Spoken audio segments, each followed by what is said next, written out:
ঝিনাইগাতীতে ৩ সফল মৎস্য খামারিকে সম্মাননা প্রদান। ঝিনাইগাতী উপজেলার প্রতিনিধি মারুফ হাসান নাইমের পাঠানো তথ্যচিত্রে থাকছে বিস্তারিত। জাতীয় মৎস্য সপ্তাহের উদ্বোধনী উপলক্ষে শেরপুরের ঝিনাইগাতী উপজেলার ৩ সফল মৎস্য খামারিকে বিশেষ সম্মাননা স্মারক প্রদান করা হয়েছে। ১৮ আগস্ট সকাল ১১টায় উপজেলা পরিষদ হলরুমে আয়োজিত অনুষ্ঠানে সম্মাননা স্মারক তুলে দেন ইউএনও মোহাম্মদ আশরাফুল আলম রাসেল। এর আগে মৎস্য সপ্তাহ উপলক্ষে একটি বর্ণাঢ্য র্যালি বের করেন উপজেলা প্রশাসন ও উপজেলা মৎস্য অফিস।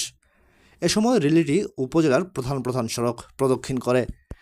র্যালি শেষে উপজেলা পরিষদের সভাকক্ষে সংক্ষিপ্ত আলোচনা ও পুরস্কার বিতরণী অনুষ্ঠান অনুষ্ঠিত হয়।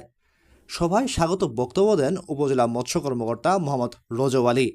এতে আরও বক্তব্য দেন উপজেলা প্রাণী সম্পদ কর্মকর্তা ডক্টর এটিএম ফয়জুর রাজ্জাক আকন্দ, উপজেলা কৃষি কর্মকর্তা মোহাম্মদ ফরহাদ হোসেন, শিক্ষক মোহাম্মদ রুস্তম আলী, ইউপি সদস্য ও সাংবাদিক মোহাম্মদ জহিদুল হক মনির, মৎস্যচাষী মোহাম্মদ আব্দুল আওয়াল প্রমুখ।